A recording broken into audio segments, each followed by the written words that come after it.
Hello, hello, and welcome to F Them Fish, AuDHD for Grownups with me, the very grumpy Callie Elward-Barrett, and the much less grumpy, Jayne beautiful co-host. Gurton. Yes, go Jayne. Somewhat Sorry, still I talked grumpy. over you. Oh my God. Why Do you know so what's wrong with grumpy? me? Hang on, I before we don't jump into know. it, let's do the spiel. I can't because I didn't even find it. I think I'm grumpy just at myself. And I just have not memorised it yet. I wrote it. If I hadn't written it, I'd know it off by heart. But I wrote it down and now I can never remember it. Oh, I pulled my... See, look.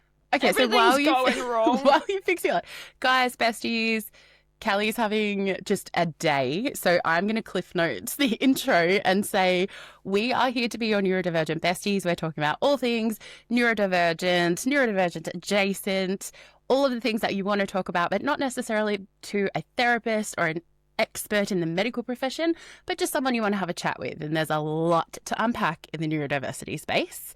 But fair warning, and this is the only sentence I remember every time, we swear. We are swear bears. We say swear words. Swear. I'm going to try not to. I'm not going to try not to swear. You're going to get fucked. No, I'm kidding. I'm kidding. Callie's going to swear a lot today. Maybe I'll have to balance it out. There's not. I was going to say there's not even a reason, but there actually is. Like today, I did the thing. Look, there's going to be a quick parent chat for a second, right? I'm so sorry, everyone who doesn't have parents. Oh my God. Pretty sure who does everyone not would in have some way. Children. So we all know what a legend the old PB is, right? She is a stunning human. Today, it was her birthday at the weekend. I decided I was going to, she had such Happy a good birthday, PD, PB. Yeah, she's amazing. So I was like, you know what I'm doing? It's back at school and we've had a whole thing, confetti. Confetti, it turns out, I did not need to buy lots of presents. I could have just bought more confetti because she enjoyed her presents. She laughed and had the best time just with the confetti, throwing it at us, throwing it at her. I cleaned out of my bra last night, as you can imagine. But yeah, so anyway, she had a great time, but did not want to get up for school this morning. Okay. No. That's fun. I mean, neurodivergent kids often don't, right? Let's be really, really honest. All kids often don't want to go to school. Neurodivergent adults don't want to get up to go to work, so I would blame the kids. Right. But often school can be a bit of a battlefield, right? When you're, and I'm not saying it was anything, I don't even think it was anything like that. I don't even know, right?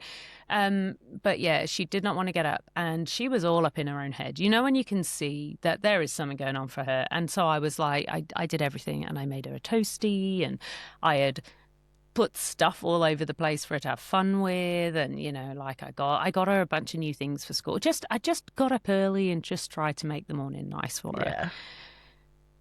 Which was my first mistake, I think, because it's like she subliminally knew and just was like, I'm not getting up. And literally speak just like that. I'm not getting up. Oh. Okay, but you have to. Well, I'm not though, so you can say what you want. I'm not getting up. Oh. What do you do with that? I mean, that's hard on so many levels. If that was me, I'd feel RSD to the 9th degree. No, didn't eat the toastie. That went in the bin. Oh. But and she had wanted me to do her hair, and I'm like, do you want me to do your hair? And I was doing everything I could, right? I know now what not to do in the mornings, I've learnt some of those the hard way. And I tried to just keep it gentle and, she just was not having a bar of it. But it was very much a case of, no, you can do what you want. I don't care. I'm not getting up. And I'm like, cool, well, we'll go to school in your pajamas. That's fine. She's like, yeah, well, you're not going to do that. That's just a threat. You're not going to do it. So... And I'm like... Oh, she's calling you bluff. Oh, yeah. But also, there was a part of me that went, maybe I will. Maybe I'll just pick her up and I'll just throw her in the car. And I'm like, of course, I'm never going to do that, right? I'm just not going to do it. But I thought about it for a minute. But anyway, so then I go to drop her off and, she eventually gets in the car and I think she maybe just made it in time. Would have missed the first bell, definitely. And refusing to put a blazer on because she has to wear a blazer, refusing to put that on, so didn't wear that. And I was like, I'm not finding that one today. Just everything, absolutely bloody everything, So, and then I was like, look, I really hope your day gets better. And she went, shut up, and just got out of the car. Oh, yeah, that's some spice. I was just like, mate, we are going to have a chat about the way that you talk to me sometimes. But I was like, this is not the morning to have that chat. So, but yeah, so then I got home and I've just been like, even when you try, even when you try your best, you just, kids will make you feel like shit, won't they? Yeah. I had this conversation with my mum recently about, there was a thing with older generations about this concept that if you didn't have unconditional love, you felt like if you had a child, you would get that unconditional love back. And as we all know, especially with our neurosparkly, beautiful children, that doesn't happen. There are big feelings in those tiny little bodies that they don't know how to process yet. And it comes out in the weirdest, most horrible ways to those who are their safe people. Right. And I tried I even did one of those things on bloody Instagram today where I commented the code word that meant their AI bot was going to get my email address to then send me a free thing. Right. It was just about words they can say that you can give to them. And some of them, I try all of them because I'm like, do you know who doesn't have the answers? This guy over here, this me. And so I'm like, I'm just going to try things from other people. And some of them have been really good. I can't remember what any of those are now. If I ever do, I'm happy to share because I'm anti-gatekeeping. But But today was a day. Honestly, it was a day. And I was just like, there's nothing, I don't even know what I've done wrong. Probably nothing. But here's the other thing is that when you become a parent, especially when you're neurodivergent, I think, but I don't know. I'm assuming this would be the same for other people. You're like, I'm not going to make the mistakes that my parents did. I am so committed to, like I have a level of privilege. We know more, once you know better, you do better, all of those sorts of things. And you go into it and you really frickin' mean it. And then life happens and their bloody spiky bits push your buttons and your spiky bits push their buttons and you're just like, and then suddenly you find yourself going, have I broken my kid? Yeah. And one of the most, I think I've said this before on the podcast, but one of the most freeing things I ever heard, and it's awful when you think about it, is you will fuck your kid up in some way. The question is how and what you do about it, So so I know that. So today I ended up yelling. I try not to yell. I hate myself when I yell. But I was just, in the end, I was like, get out of bed, just get up. There was nothing. And I tried everything. I tried the whole, is there something that I don't know about? Is there a reason? If you can just, talk me through it. Anyway, so she does have a one of those non-internet enabled phones just for safety and for communication when she's not with me. And I ended up sending a message to it. She won't see it until after school, but she'll get it. And it just says, look, I'm really sorry today didn't work out very well for either of us. Let's work together on how we can manage difficult mornings better. Okay. I don't have kids, but if I may offer one thing that I hope is helpful to you and anyone else who's listening who's had these kind of mornings, which I know is very prevalent with all my friends who have kids, those things where you try and you keep connecting and you show up as the adult and you lead with that authenticity and the vulnerability and the kindness and compassion that is missing from potentially what we saw in older generations, that's what will make the difference. And it will take time because kids grow and they will come back and they'll notice and they'll see, but from perspective. Yeah. It's just heartbreaking, right? Because I just wanted her experience of life, of growing up, to be easier. Yeah. And it makes you question everything, right? It makes you go, all the things I hated about my childhood, all the things that I've carried trauma with or whatever, right? Were the people around me doing what I'm doing? It makes you wonder, right? And I think factually we know society has changed. So of course things are different. But, it makes you go, God, I mean, I already think my mum was doing her best, right? I already do, right? I came to that conclusion a long time ago. But oh my God, there are things when I go, oh, is she thinking this XYZ experience? I can't think of a specific one right now, where I used to think that. And it drove me to, like, I had multiple things when I was younger that, you know, it breaks my heart to think of her doing those things as a teenager or as a tweenager or whatever, right? And you just kind of go, how am I not doing better at this? I'm so sorry. I didn't intend to go off down this tangent or side quest. You needed Turns this. out I needed therapy. Holy shit. You needed this. If anyone else needs therapy, please don't come to me. I'm not a professional therapist. But if you'd like a chat with your bestie, we're here. Yes, and I have to say, you are always exceptionally good at that. Whenever I send you a spiraling SMS and I'm like, this happened, you're just like, something, you always say the right bit that I just needed to hear, and then you say, how can I love you best as well? And it just makes me go, this. Almost every time, I just go, what you just did, that bit there, where you just said the words that validated without it being sycophantic. You know, that fake validation where, no, it's wrong. It's not fake validation, where people say something to try and make you feel better, but you can see it's because they're trying to make you feel better. Anyway, you don't do that. You just hold a little. Oh, I'm sorry. space. Did you think it was genuine? Wow, this is awkward. I am the least genuine person you'll ever meet. I have. It's why I don't like you very much. Clearly. Yeah. Well, that's a shitty start to the day, let's be honest. It really was. And I think, so then what I did, right, because I didn't do any work. I couldn't. I still haven't done my tax return. I need to get that done. And that's last year's, not even this one. I should even say that on a podcast, you know. You're about to get door knocked down by the auditing. Well, I mean, they've already called me. They're really like, come on, babe, get your ass into gear. And I'm like, I just spat out water when you said, come on, babe, from the ATO. They were lovely, actually, I have to say. And they were like, can you tell them I haven't done it? And I said, honestly, I'm just really overwhelmed. I'm so sorry. I really want to get it done. Did you tell them this whole story and go into the whole spiral? I'm so sorry I couldn't get it done. This is what happened this morning. Because, like, we would never overshare anything ever.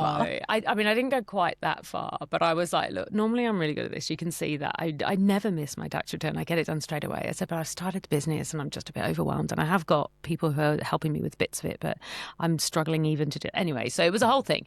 And I am fine. I sound like a whingy cow. And I've probably just, like, lost 75 of our, 9 besties. We don't even have that many besties anyway. No, we do actually. It's been going pretty well, actually. Sorry, go on. I was going to ask, is this a little bit of PDA happening with your tax return? How dare you see me like that? Oh, my God. I'm sorry I perceived you. I shall back off. But anyway, no, there is definitely PDA. And besties, we are actually going to talk today about PDA. So for those of you who don't know what it is, stick around. I'm going to tell you everything about it. I'm going to give you the science. I'm going to give you the what is known, what isn't known. Then I'm going to give you the community perspective on it too, right? So we're gonna talk about everything PDA, and I do not mean public display of attention, but I'm deliberately not telling you what it is because now you have to. Oh yeah, affection. That's right. And am I public just going to listen? Attention. I feel like a public display of attention is what I do on a daily basis. Flash mob. I actually got a new pair of socks with the other day that say golden retriever energy on them. They are perfect for me. What a vibe. Right. Oh, the ones I'm wearing today. Oh, I just knocked the overthinked off. Can you see them? They say fresh out of fucks. Because, I always match my socks. Come here, overthinked. He goes up there. Yeah, but I always match my socks to my vibe for the day. Look, overthinked puss has lost his headphones. He's feeling exposed. I've got Podcat. I don't even know if you can see actually. I've got Podcat here too. Can't see her. No. She'll come out when she's ready. When she needs a drama moment. She's just sat next to overthinked puss right here. But yeah, so this has been a hot mess, and that's fine because one thing we know about ADHD, my particular ADHD, and I've knocked it off again, is that it's inconsistent, and some days this is how we show up. Hang on. For those who aren't watching, I need to describe what's happening every time you knock it off. So Callie has video in the last 5 minutes. Callie has a podcast studio in Pod HQ, and up on the wall are LED neon headphones, and it's connected to a PowerPoint or a plug just by her feet. And one would think that logically one would move that, but Callie has decided that would be too logical, and so every time she knocks it off, the power on the lights behind her goes off. It does. And it's great. I could. The other thing is I did actually have it all like taped up and attached and everything else. But as with most stuff, when you buy it from wherever you buy it from, It never really works that well. It works like for the first 3.5 minutes, and then you touch something or breathe too heavily close to it, and then it falls off the wall anyway. So like I had it all velcroed up, and anyway, fuck you. No, this is matching Not the real. you, this. Oh no, that's fine. You can tell me to fuck off. It's matching the grumpy vibe that you've got going to just randomly cut the lights on yourself. But guess what I did do? What? Firstly, I'm wearing my Thirsty Mate t-shirt. Can you see blue it? one. I know we stopped the we presses. Talked about it the it's other beautiful. Day. It's got some signatures and stuff on it. You are This currently rubbing your own silver. boobs, though. Well, then don't. Okay. It's gorgeous. Your boobs look great in it. Thank you so much. It's a really nice one, right? Mm-hmm. It's got an old school like cassette tape on it. I love it. What's a cassette tape? I will punch you straight on your flaps. I swear to God. I will kick you in the nads. Wrong day for this joke with Grumpy Callie. Quick side quest. When I was a cop, do you know what used to happen all the time? Female prisoners, constantly, when they got arrested, they would kick you in the fanny. And I don't mean American fanny. Oh, my God. Can I just say, in the vagina, you would get kicked. I got kicked in the fanny so many times. Why? I don't know why I'm on this side quest. That was it, because I just threatened to punch you in your flaps. You threatened to do it to me. Right. Right. Oh. Okay. I'm going to tell you what I did do this morning. It was not any of the other things. So I decided yesterday I needed to reorganize the pantry, right? Like I have a bit of a walk-in pantry that was a really stupid nook that the builders built when they built this house. And it was stupid. So I put some shelves in it and I just call it a pantry. It's very visible, though. Right, well, that's because I had to take it was also so awkwardly blocked in. You had to almost walk sideways into it. So that's why I took, we got the builders to take some walls out and stuff. Anyway, so I did that this morning because yesterday I was like, no, reorganise the pantry. Because I decided to do it yesterday. And so I did it today and I got the label maker out. You know me and the label maker. Love it. I'm very happy with it. So I did Gonna marry it. And I decided, pretty much. And then I decided that I'm going to buy where I've got some cupboards, I'm going to turn them into drawers. So I'm gonna do that. Yeah, it's going to be good. But I enjoyed it. And then I sent Tech Guy a video and he sent me a response going, change is scary. Change is scary, Tech Guy. I'm with you, but I'm the one doing the change around the house all the time. And I wait until DJ Beach is out of the house. So he just comes home and I'm like, already done it. You can't say no. Yeah, because then also they're like, oh, don't hurt yourself. I'll do that in a minute. And you're like, you're never going to do it. I'm just going to do it now. Oh, no, I am the handy person in our house. Right? I'm the one that does it all. Yeah, and therefore, I just go, I don't need to consult you. This is what I've decided. Yeah. I mean, I do it all. Doesn't mean I'm handy. But I definitely do not ever do the things and then go, anyway, so I need some help. Now that we've gone beyond the point of no return. Now it's your problem, Tech Guy.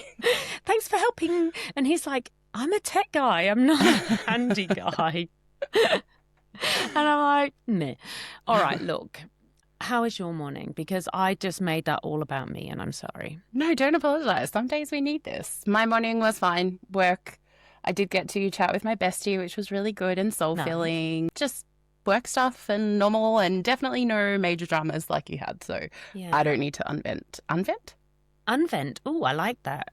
I feel we could use that somehow. I don't need to unvent anything. Oh, look at that. That's annoying. I've got the microphone thingy on my screen. I didn't like that. I moved it. Your grumpiness is so next level. I don't know. I mean, look, it's honestly. Fantastic. And it's not that unusual what happened this morning either, right? So I don't know why it's bothering me so much. I think it's the chronic sleep deprivedness that I've had for a little bit, which that's the thing. Deprivation. We are good at wordsing today. I am wordsing all in the ways. Yes, so I think it's that. I think I'm just so grumpy because of that too. They give a load of validation. Like, I'm very low on spoons. Anywho, where were we? I've got so many spoons. Hey, I got so many spoons. This is the best day ever. They give a load of validation. So I'm going to use some notes today because what I wanted to do was make sure, A, that I get through the things because I never see deep dives into this, okay? I never really see...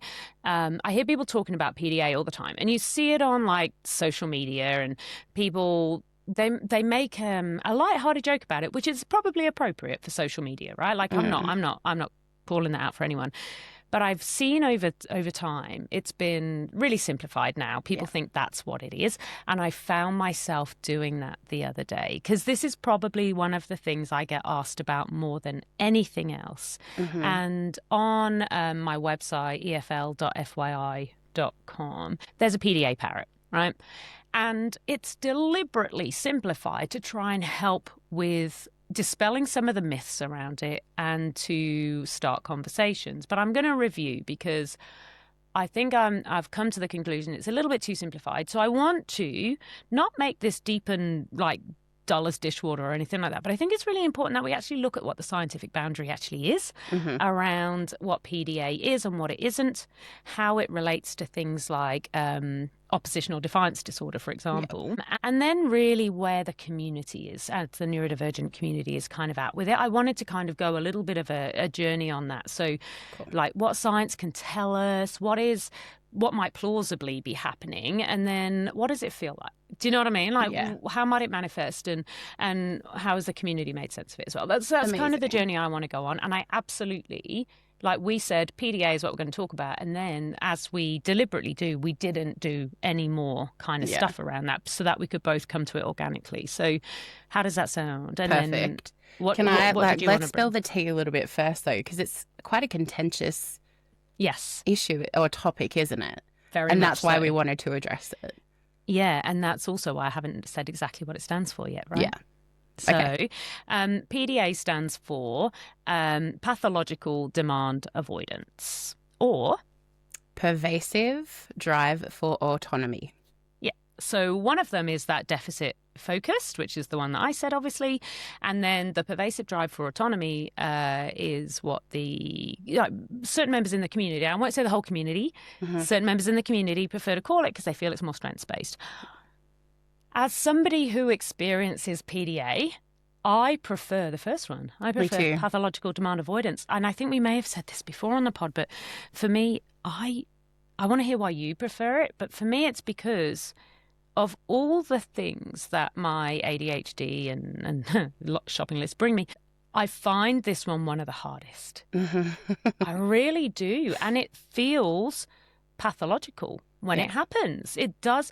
Like the other day, I literally left my house really needing the toilet, went to have a meeting with a couple of other neurodivergent like leaders in the space and entrepreneurs and things in a cafe that had toilets. And 2 hours later, I came home and I talked repeatedly about how much I needed a wee. And you still hadn't. There was just that bit of me that was like, No. Yeah. Do you know what I mean? Like, I've given myself UTIs doing that before. Right? Like, I think, can we say what it actually is? And then I want to say why I prefer that as well. Absolutely. Yeah, I'll just read this like one little paragraph that came up for me when I did some research around it, because like you, I have oversimplified it and I wanted to go back to what is it truly. So pathological demand avoidance is a profile most commonly understood as sitting within the autism spectrum, though this is actively debated, characterized by an extreme anxiety-driven need to avoid everyday demands and expectations. The key distinction from straightforward demand avoidance seen across other neurodivergent profiles is the pervasiveness and the anxiety-driven quality. It's not defiance. It's a nervous system that registers external expectations, even pleasurable ones, as existential threats to autonomy and safety. So when I read that, I was like, oh, yeah, I have definitely oversimplified it. And I, like you, prefer the original term of pathological demand avoidance because for me, it is one of the most disabling parts of my neurodivergence. Yeah, and we do talk about strength-based, and obviously you and I have learned to really embrace like the things that our brains do in really wonderful, weird and wacky ways. But even when I enjoy something, even when I want to do something, there are times when I cannot do it. And this PDA part comes into it. And I don't see it as something that I can fix with a strength-based view personally. Because I don't feel like it's a drive for autonomy for me personally. No. Yeah. Yeah. And we love a bit of strengths-based, right? Like, we really do. Like, we are all about let's not do the deficit thing. But I do think it's important that we do acknowledge when things are deficit. And importantly, we say this as well very regularly, and I hope our besties listening would feel this for themselves. Me preferring something does not invalidate your preference for something different. Yeah. Right. So it's kind of where we're at in the movement, right? Is that we're all still learning. It doesn't matter how far along the path we are, we're still learning, and may we forever. Right. But yeah, I think what's really important. And I obviously did the whole thing of the position I'm in. I feel a position of I feel a lot of responsibility with the work I do and the advocacy I do and the speaking I do to regularly refresh my knowledge, to make sure that I am speaking the best available truth that we know, that I am basing it on the science. Now, obviously, there are things that I don't agree with and I will not agree with. And if we only go on the medical research and science and the psychological, then we remain in the deficit and the disorder space, right? So I do think there is a balance to be had. I think what's really important is, and this is something that I want people to understand, because if you've heard people talk about it, you may think otherwise, right? And that's okay. But there is currently no established neuroscience of PDA. And I think that's really important for people to know, right? So we do not have brain imaging evidence that identifies a PDA brain profile. We don't have a PDA biomarker. There's no demonstrated genetic or neurological cause for PDA. There is no evidence that a particular brain region or nervous system pathway uniquely causes PDA, right? Like there's none of these things, and there's no proof at the moment that PDA is a distinct neurodevelopmental disorder or condition. Now, while the DSM-5 and the Diagnostic Statistical Manual 5, which is the current most recent one, 2013, so it's not that recent. Like, there's talk about when the DSM-6 comes out that there may be PDA or something like that pulled out as a separate disorder, but these are all just rumours. You know, it may never happen. It may be somebody once said it on a podcast that they thought would be a good idea, and then suddenly 17 other people heard that, they told someone else, and 3 years later, you know, we think that it's going to be changing. Who knows, right? Like, I really don't know. So we don't have any of those things, and most PDA research uses like behavioral descriptions, it's questionnaires, surveys, all of those sorts of things. So I do think we need to be honest, science hasn't yet identified exactly what PDA is, right? These are experiential things that are being talked about by neurodivergent people. And like you said, previously, it was considered to be a profile within autism, but it is a really common neurodivergent experience that people who have multiple different diagnoses, or, you know, definitely the one thing they know about themselves is that they're not autistic, but they have lots of other things going on for them, experience what they believe to be PDA as well, right? So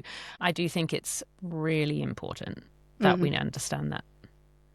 And so prevalent in the current landscape of neurodiversity as a social construct, because whilst we may not be there medically to have this as a diagnosable via brain scan imagery kind of thing, we know from experience this is very real. Yes. Yeah, and I always think it's really interesting, right? Because neurodivergence is a social identity, as we say every time. So there's a funny little line somewhere in there, right, that moves about what we can say is real and then isn't real. And I say real, although I didn't do the quotation marks. I will always come back to, if somebody tells me they experienced something, then I believe them, right? Like that's going to be a baseline for me always. But I do think it's important that if we don't really have an exact way to determine what PDA is, then how do I know what I'm experiencing as PDA? You know, it sounds like it, or it feels like it, but maybe it's something entirely different. Who knows? So, yeah. But anyway, I feel that's interesting. It's very interesting. And I think it helps the more you know, because even if you can't diagnose it, even if you can't officially say, I have PDA or anything like that, I do believe within my neurodivergent profile, I have PDA symptoms or things that happen. And the more I know, the more I can kind of outside my body look at what's happening and go, my initial reaction is no. That does not mean it will continue to be no. I need to understand why, and I need to understand if it's the best thing to do right now. And it's kind of like the drive for autonomy. I don't see it as I need to be an autonomous person making all the shots and doing all the things all the time that I say. It's more the autonomy of making the decision in my brain to say yes. That's what I see as the autonomy part of it. Yes. So do you prefer the pervasive drive for autonomy? No, I don't. I can see why it is some people's preference. Yeah, me too. Yeah. But I think... For me, it feels like I'm avoiding something. Yeah, me too. That's what it feels like. It feels like there is a thing I need or want or whatever to do, and my whole nervous system is going, fuck you, fuck you very, very much. Do you know what I mean? Like, that's what it feels like. It feels like not even that. It is at a lower level than that. Yeah. You know, it's like it's primal, it's instinctual. Yeah, it's like my reptilian brain, which I know it's been debunked, but like that as it's a concept. It's the fight or flight where your body goes, I can't, like, I don't know what to do. I don't know where to turn next. Don't tell me what I have to do. Yeah. That's what I feel like. I won't eat chocolate, even if I was going to, just because you've said it now. I don't want to. Yeah. Even the anxiety thing oversimplifies it, right? So it's not just straight anxiety. There is actually more to it.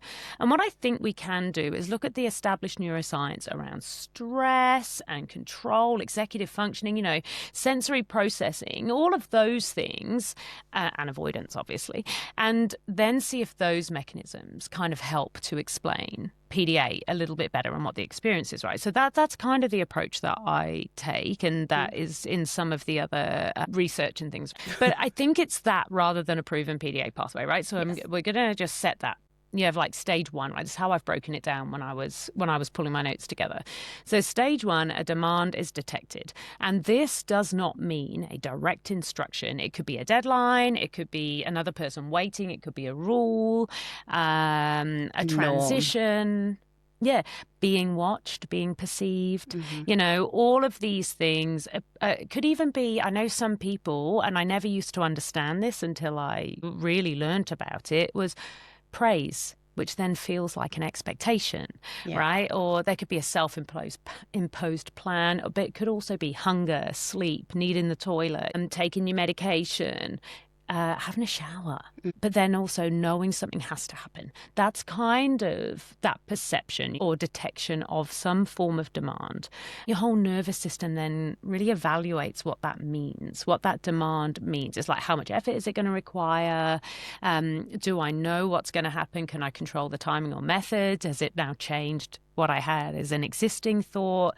Certainly in autism, as we know, you know, often you've got a sequence of events that you're expecting to happen, and if something interrupts that sequence of events, that can cause significant distress.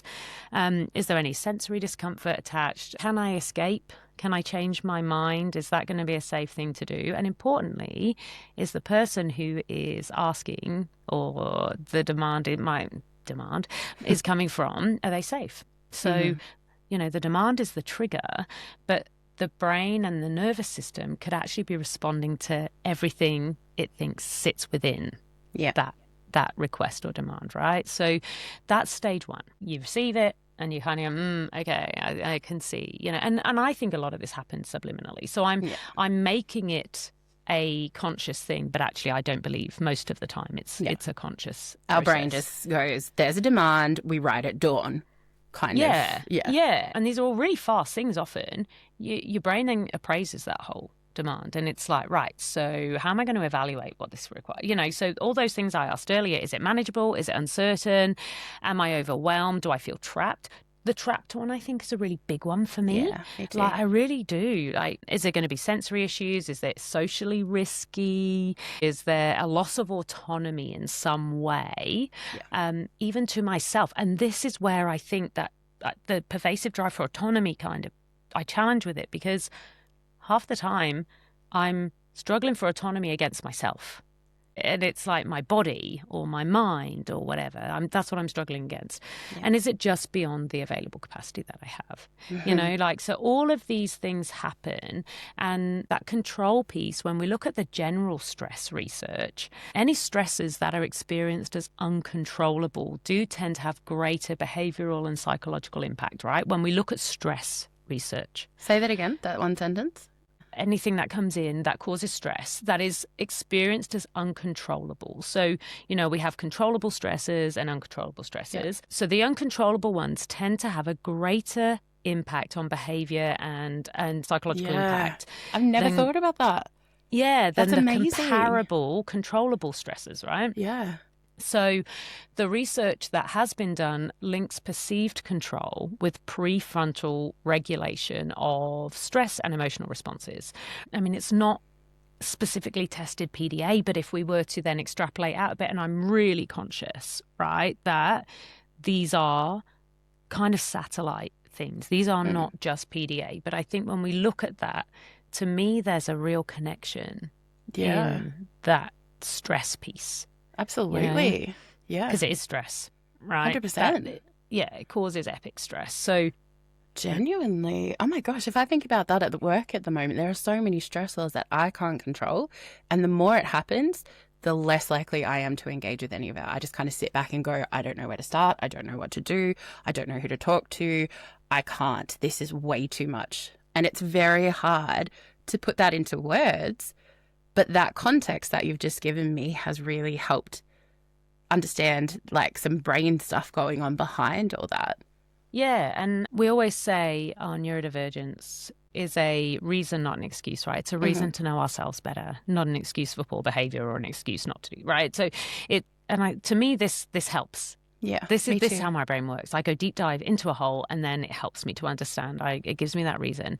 And I think it's really important that when we think about what the demand is and when we're assessing that demand, it's not the simplification that happens is that PDA brains automatically perceive every demand as a risk or every demand as danger. And so that's the simplification that happens. And I just don't think it's that simple. Yeah. I think it's that stage 2, that appraisal piece, it may be perceived as in some way threatening or entrapping or removing our autonomy. I'd use the toilet example, right, for me. If I'm in a hyper-focus thing, and we can all talk about this, but it might not even be hyper-focus, I'm just getting stuff done. I'm just getting some Busy. stuff done. Maybe I'm watching a show I really like. Who knows, right? But it feels like there's a challenge to autonomy where I want to keep doing what I'm doing. I don't want to have to go to the toilet. And I think that's where the autonomy piece comes in. So I can see the relevance of it. But for me, it's more that's one of the factors that drives me to an avoidant state as opposed to, stage 3 then, right? So it's a stress and defense kind of thing. Your brain and body can then shift those internal resources, so our spoons, our executive functioning, towards protection. And that could involve increased autonomic arousal, so that heightened attention to threat, that need for autonomy, that becomes increased. So there's an attention to potential threat, that it's almost that fight or flight thing, right? So that's kind of what's happening there. And then there's that need to resist or regain control or escape, right? This is all that fight or flight thing. But what also happens is then you have reduced access to that flexibility or the deliberate problem solving. So your ability to do that is reduced at the same time, and you're much more likely to have that stronger, like habitual or immediate response. So I think I said before, tech guy knows that often if he changes our plans and says, oh yeah, we were going to do this thing, now this very minor little thing is going to happen instead, you happy with that? And I'll go, no. But no. I generally am absolutely fine with it. All right. So, yeah. But it's not that somebody doesn't want to, obviously. Importantly, this is all I just think this is not a conscious decision. So, and it's for good things as well. Exactly. And your nervous system can move from achieving the task to escaping the threat, right? So, and it's not just that your amygdala takes over. Again, these are oversimplifications. It's much more about the prefrontal and subcortical systems as well. So the idea of amygdala hijacked, it's memorable, right? When we talk about it with regards to avoidance, your amygdala, you've gone straight into that lizard brain type piece and you fight, flight, it's all just taken over. But that does simplify it a little bit. Now, I think stage 4 is where, for me, the disabling piece comes in. Because I think all of the other things, stage 1 to 3, they kind of happen. But in stage 4 is where your executive functioning really drops, and that access becomes harder to then be able to say, right, here's how I'm going to logically sequence my next moves, or here's what I'm going to do so that I can plan, a little bit of forward planning to then, all of those sorts of things go out, and that ability to stop and transition and start, all of those things really reduce. And that can affect your working memory, your cognitive flexibility, your control, like the inhibitory control, and then that goal-directed decision-making. All of those things, I think, really And your change. mood. Yeah.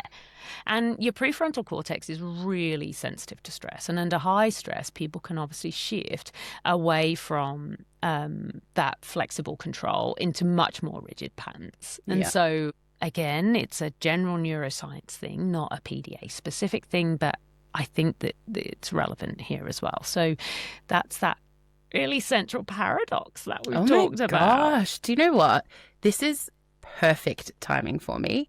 And I was just talking about this with my bestie earlier about, as my fibro foggy brain and my fibro kind of gets a little bit better and I'm working through all that, more of my traditional neurosparkly brain is coming back.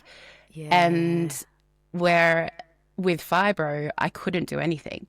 I had no function in my brain. I was just wiped on the couch basically for years. Now I'm starting to get that function back again, where I can look around and go, holy fuck, everything's messy, everything's dirty, I need to clean it all, or I have 28 things on my list and I need to do stuff right now. I'm so used to doing stuff all the time, but I'm still like living with fibro. So I'm still struggling with energy and ability to function. So on the weekend, I very much had such a shame spiral around my PDA, because I looked around the house and I just went, I want it all clean. But as you know, I'm in a pretty bad flare up at the moment after a big work thing. So I got nothing done. And it was that, like, I know I will feel great when I get this stuff done. So I'm not avoiding it because I don't want to do it. I could not put a finger on why, but I kind of sat there and I was like, I've got such limited ability to function and energy to do it all. I have to make selective decisions. And I think my PDA brain, as I went through the stages, I could not reason and logic to get to a point where I had, as you said, stage 4, the steps to be able to do any of it, or a plan to put in place. I remember even saying to DJ Beej at one point, I cannot make a decision on this right now because I cannot think it through. So let's go home and maybe I will be better then. And it never got better. My entire weekend was this horrible, disabling PDA paralysis. And the paralysis is what it feels like, right? I'm so sorry that, I hate that. It's horrible that happens, because that's that central paradox, right? Is that the more you know what you should do, and you could, I have literally got the situation whereby doing the thing could give me several $1,000s. Yeah. I still can't make myself do the thing, right? Like, it's not because I don't want to, I desperately want to. Yeah. But the more pressure we add to try and force executive functioning, the worse the harder it is, and the less executive functioning actually ends up being available. So, I mean, again, it's not a universal rule, but it sounds like to me a plausible mechanism for what sits behind PDA. Yeah. I want to circle back though, because all I got done this weekend is going to sound absurd to some people, but I am a project leader and I am running a retrospective for this conference that we ran a couple of weeks ago. Yep. And in my weird, beautiful, kind heart, I decided that I wanted to make things as decorations and things for the people that are attending to make them feel loved and valued. And you're very good at that stuff. Thank you. You know I love a good craft. Yeah. So I crocheted a whole bunch of things. I'm making crochet bunting in the colours of the forum that we did and all this stuff, which I spent time on this weekend, and I'm going to put together like platters and things. But my silly brain, as I spiraled in this paralysis of PDA and got these things done, was going, I'm too kind, I'm making myself too vulnerable. What if somebody doesn't like it and I've wasted all my time on this, and this is stupid, it's a workplace, I shouldn't be putting care and love and attention into it. They're not people that I actually love. Like, it was like this whole thing where when you were mentioning this morning with PB, you put so much love and care and attention into it, and you wanted her to wake up and feel valued and like her birthday weekend is finishing well and all that kind of stuff. It's very hard when you're in that shame spiral of PDA and the paralysis around it, and then you do something that you think, oh, they'll love it, and if they don't, like, it's all been wasted. So I was putting extra pressure on myself all weekend around that. Yeah, and that actually is really close with that stage 5 piece, right? So avoidance actually reduces the distress that the demand can actually bring. So when you avoid it, even if it's only a small amount that it reduces, it's that negative reinforcement, right? And that can look like, the avoidance piece can look like negotiating it, like delaying it, distracting yourself from it. You can joke about it. Like, I'm sorry, there's a tick list of everything we've been doing already for the last, like, recording period, right? You change the rules. So you go, oh, okay, actually it can be this. Or maybe you leave, or you freeze, or you shut down, right? Like, you can escalate and become really dysregulated. You can create a reason. This is what I am bloody brilliant at, right? Is creating a strong, justifiable reason why it shouldn't happen. I've seen this in you. It is so... I've never met anyone who can dig in so damn hard when she does not want to do it a certain way. But it then just makes sense, and I can convince other people as to well, your brain. right? Right? And if that avoidance then, by doing crafting as opposed to doing the thing, if those avoidance tasks or whatever action you take to avoid then make you feel less distressed, so your nervous system, obviously, you might not be conscious level of distress, then you get that negative reinforcement because that worked, right? But do you also get a little bit of, okay, I took something off, I'm a little bit more settled, I can go back to it and potentially tackle it? That's what I go with. Yeah. So I go with dopamining, as I call it, copyright. But like, Pretty sure we didn't make that up. I think you'll find I did Okay, 5 years ago. But yeah, so I do go dopamining, and that's how I work with clients when I say, look, don't do the big thing. Don't eat the frog. Do the small things. And then, the frog will be what's left in the bottom of the pan at the end, right? That was a disgusting analogy. I know, right? I don't want to be eating no frog. But it's that whole, right, if you do something, and especially if your avoidant thing gave you a different positive outcome, oh, look at that, I did all these things instead. What that does subliminally is it can actually cause that negative reinforcement, which is then next time you're in the same situation, you have reinforced the idea that actually avoiding it, you can get this positive output. Yeah. So yeah, I can definitely see that, because I will get to this thing on Thursday and I'll be like, look at all these things I did, guys. Like, I can handle all this in my life, and my house is totally in control. But then I come home and it's worse. And every time I go out into the world and go, look at this beautiful, everything that you're seeing, behind the scenes, my PDA is paralyzing. Yes. And that's the constant trap, right? It's the constant trap, because I don't know the solution to it, like we can, all of these things. And again, these are all satellite things. There is no real thing for PDA like this. There's right? no solution. And there's not even the level of research and deep dive in. This is stuff like when we look at the piece of work that we're doing at the moment around rates of neurodivergence, right? Because we think it's different to what is currently out there. Yeah. What is it in criminal law? It's not definitive evidence. It's all circumstantial. In a way, that's what we have to do in this space, and say, well, what do we know? What are the best conclusions we can draw so that we can try to be helpful? So that we can try to do something, and it's the testing, and in the absence of anything concrete, can we do? So if we know that there is a connection with anxiety, then we know that avoidance is really well understood in anxiety research. So when we know there's a level of stress involved because the nervous system triggers some stress responses, then we can look at what helps in the stress space and see if those things also can help regulate when you're in, what feels like this PDA piece. So, and then obviously over time there's the overload, the shame, the sense of failure, and all of that type of thing, which all just makes it worse. So, But the more Yeah. you know is obviously the better you can handle it. So what would you suggest people could do if they have resonated with what we're talking about and they go, oh my gosh, I think I feel this and I feel paralyzing? Yeah. And you just mentioned we can look at stressors, and what could people do?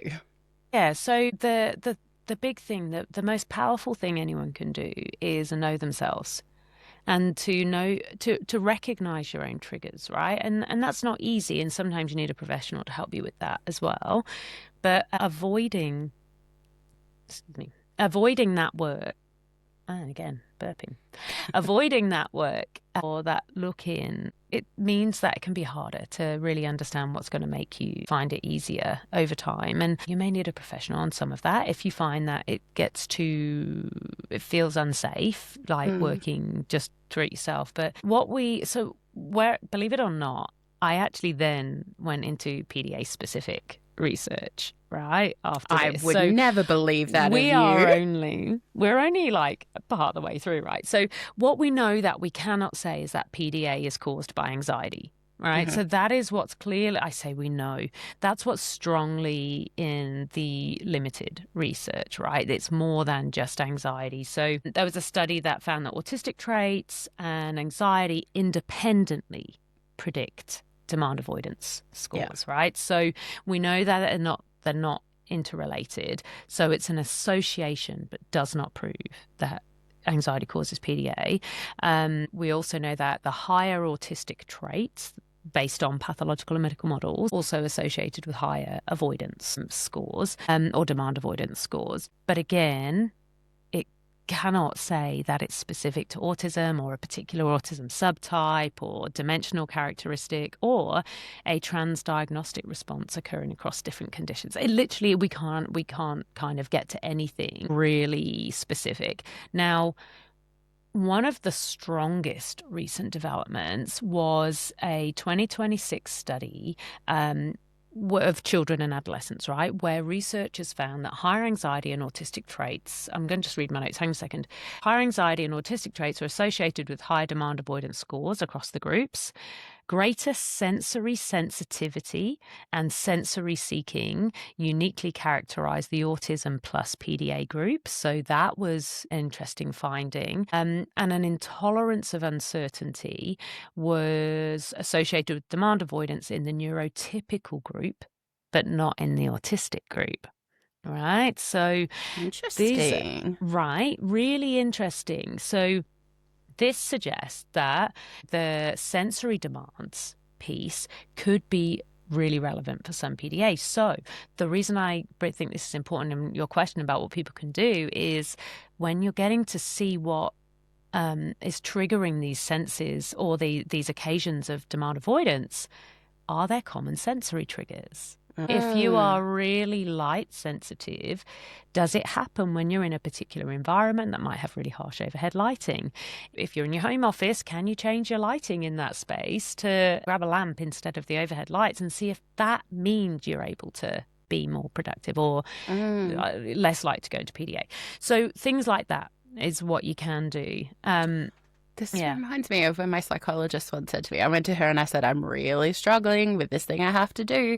And she said, create a ritual around it. Find your safe sensory lighting, smell, taste, texture. Yeah. And then you'll find that you kind of lull yourself into the security that you need that then kind of counteracts the PDA.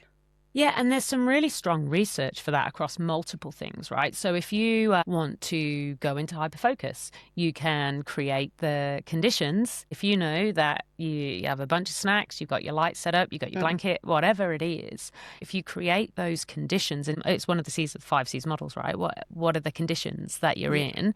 If you can create those conditions, can that then help you to either go into a particular state or avoid a particular state? So these are the things I think a lot of people do without even thinking about. But I'm saying think about them. Actually put some thinking into them because they're valid. Don't dismiss the sensory side of things.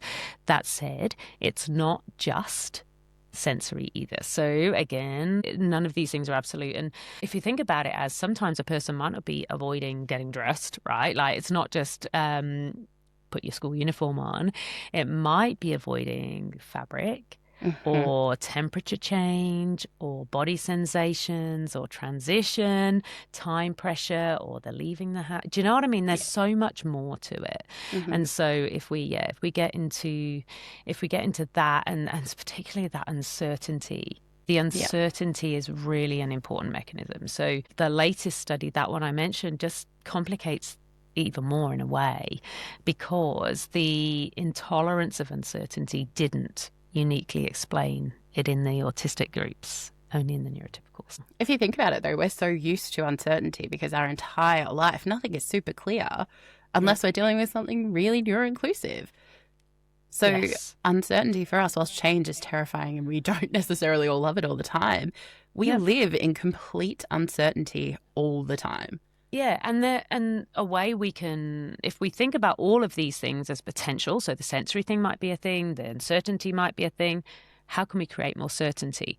Do you know, I hadn't even realized until I was literally saying these things out loud. And the C of the 5 C's model being clarity, right? They give a load of validation. So we know there is a demand. We're trying to find the meaning of that demand. We have a stress response to it, which leads to a reduced executive access, right? And then that can become an avoidance or control strategy, which then brings relief. Yeah. That to me is the PDA kind of cycle. And then if we then have that second bit or the 7th stage in a way, which is we then learn that works. Yeah. And we learn it on a subliminal level. So we can't even say, oh, look at me, I'm learning that was better. We can't even just put an intervention in there unless we're really conscious that that's what we might be doing. Maybe I need to get into Canva, Jane. Oh, you love a good Canva session. I do love a good graphic. I can't wait to see this one. That kind of explains it. And again, this is what I've come to from the research I've done, because I talk about this so much. And it is one of the things I get asked most, as I think it is for you as well, right? So, you know, I don't know. How does that sound to you? And it resonates completely. I mean, as I said, I'm listening to this as someone who, we haven't spoken about this in advance, but clearly I hear it and it rings true for me, and it is something I deal with and struggle with, and it is disabling on so many levels. And then you add complexities of comorbidities with conditions like fibromyalgia, and to have like understanding around the model or that cycle helps me understand how my brain and my sensory regulation is working. So I think it would be really helpful. I want to see a model. All right, I'm going to do it. Okay. Good. Well, and I think the final bit is, so imagine this, we've got a little circly model, right? And then around the outside, I'm going to put this is how my brain would process it. All these little things that are going to be like trying to interact with it, because I think as well, it's not fixed, right? This is the one thing that I think I've heard you say, certainly I say, my clients say, it can actually really change dramatically based on your capacity, safety, sensory load, all of those things, and context. So I think I'm going to have them. I might have them around the outside. So I think it's. You were going to say you were going to have photos of us around the outside, just being like, "You've got this. We're your cheerleaders. Woo! Go besties. Go besties." Yes, there are.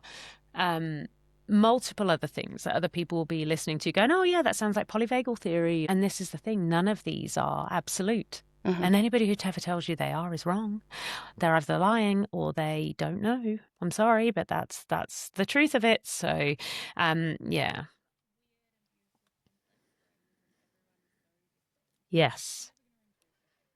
It's never going to be the exact same experience for anybody else. So this is our experience. This is our knowledge and our expertise as people who live and work in this space.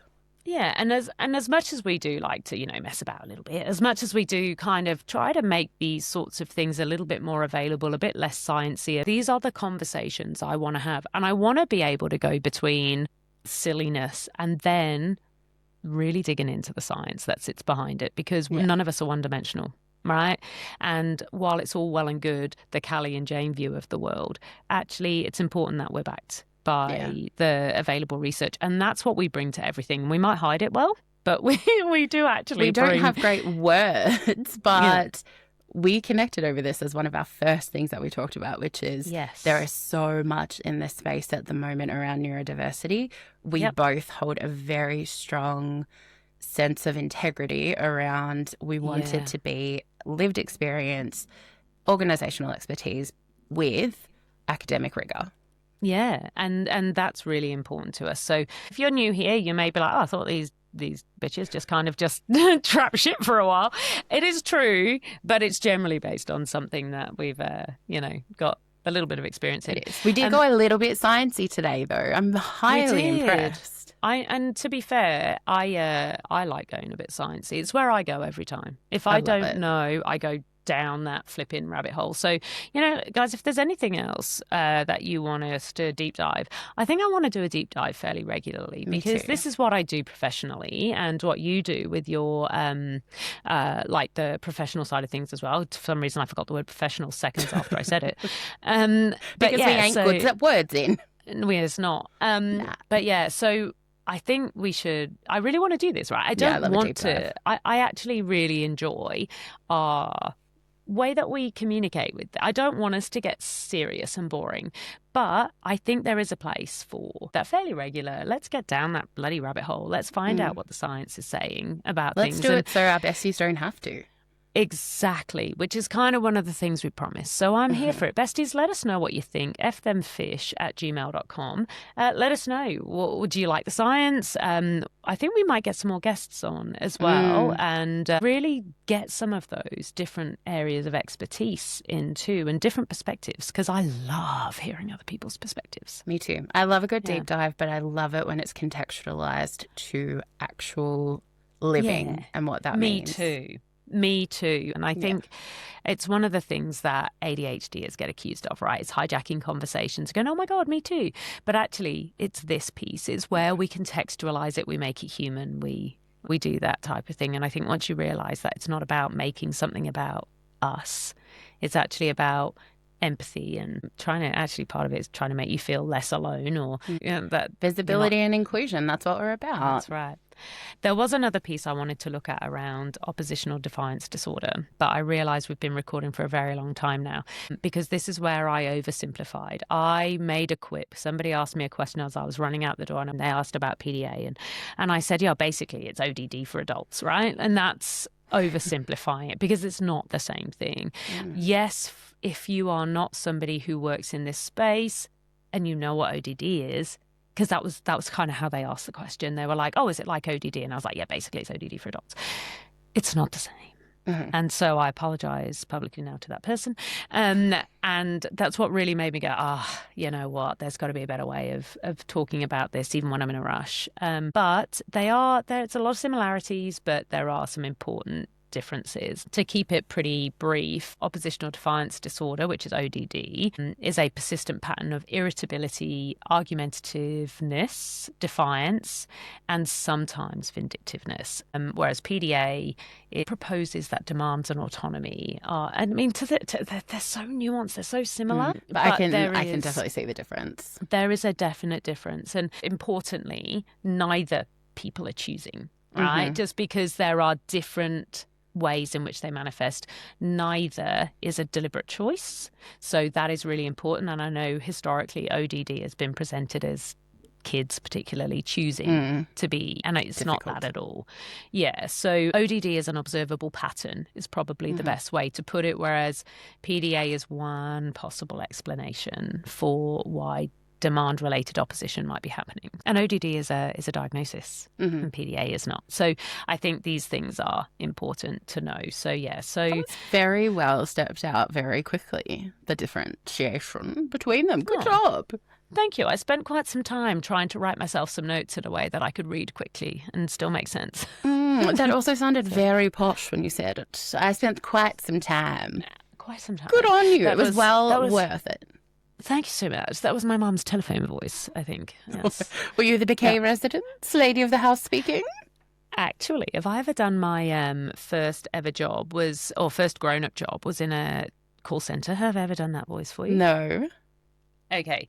Barclays Bank over in the UK was one of the very first to get into telephone banking. Oh my goodness. Yeah, so I would have back been in 1920?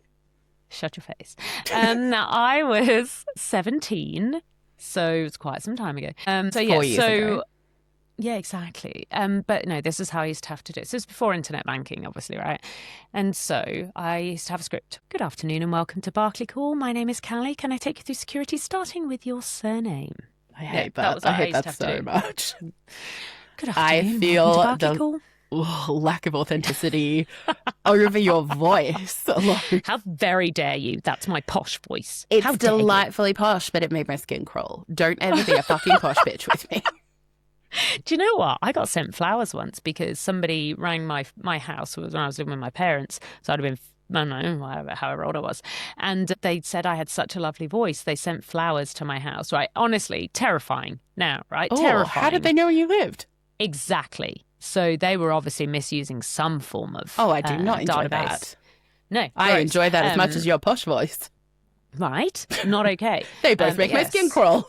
I have regularly been told I have a great voice for radio. I don't know what they're saying about my face. I think is that the nice way? Of You have a saying great face for radio. Yeah.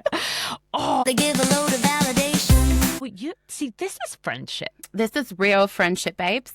This is what we do for our besties. If our besties need us, please reach out to us at FThemFish, AuDHD for Grownups on Insta or wherever you find your things. Yeah. Get your butts over onto YouTube. You know what? Just get on there and just click the thumb. Just Get do your that. flaps.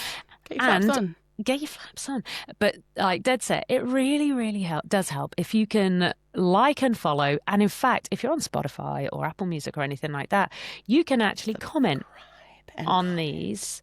You can, subscribe. You can comment on stuff. We will answer every single comment that goes on there. And for you, it's like nothing, right? To hit the follow button. It doesn't do anything for you, really. Guys, these bitches for need us- validation. We need love.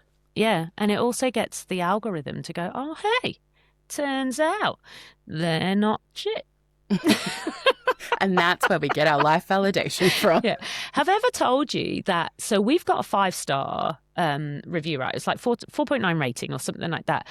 Every single review we've got, there's only like 30 or 40, but actually, to be fair, the biggest podcasts in the world sometimes on Spotify only have like 20 or 30 reviews because people think that there's no point doing them. We've got 30 or so, I think. The only non-5-star review was my mum. Have I ever told you this? Damn it, Mum. Right? Why? What did she have to say? I was like, Mum, why did you do that for? And she was like, I don't know. I just thought it would be, if I put 5, they would just think I was lying. And I was like, It's aspirational, Callie, darling. You can always improve. Mum, this is not like, no, did 5. So anyway, if you're listening, 5 stars is the only stars, okay? So please give us a 5-star review and then just put comments about how funny I am. That would be amazing. Jane's the lovely one. I'm the funny one. I guess we'll just say to Callie's mum and anyone else, we might get better at life. Look, let's just manage those expectations, okay? That's why I said might, okay? Setting realistic expectations here. We might not, but we might get better. But also, outside of this forum, we're pretty fucking good. So just saying. Yeah. I crocheted all weekend. We're good at something. Yeah. I sometimes am above average. We'll see. All right. Well, was look, so thanks good to for chat with joining you. us. Yeah, you too. And look, let us know what you think. We know this is a long one. You may listen in a couple of different episodes or a couple of different, what's the word I'm looking for? Sessions. That's the word. And yeah, you may want to do that. If you haven't checked out some of our previous episodes, have a little look. Literally, you can go in and just have a look at the titles. There's some about music. There's some about, we had men's mental health with Reese. The episode went off actually last week. It was so good. I loved that episode. People are loving that episode. We've had people like Jacinta on before who talked much, so that was a much more female perspective and looking at trauma. We've had like a whole bunch of stuff on here. So go and have a little look. There's 50 odd episodes now. About 55, maybe? That is a commitment. Have we done too much? Do we need to suddenly stop doing no, this we now without haven't warning? done that many. So we just keep going. All right. Okay, let's keep going. That's good. I'm here for it. Yeah. Woo! See you next All time, right. besties. Thank you. See you, besties. Love you. Bye.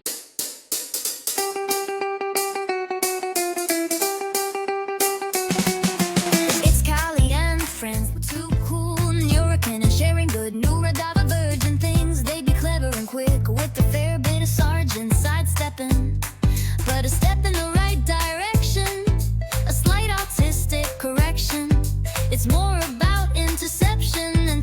conversation, and fuck they give a load of validation.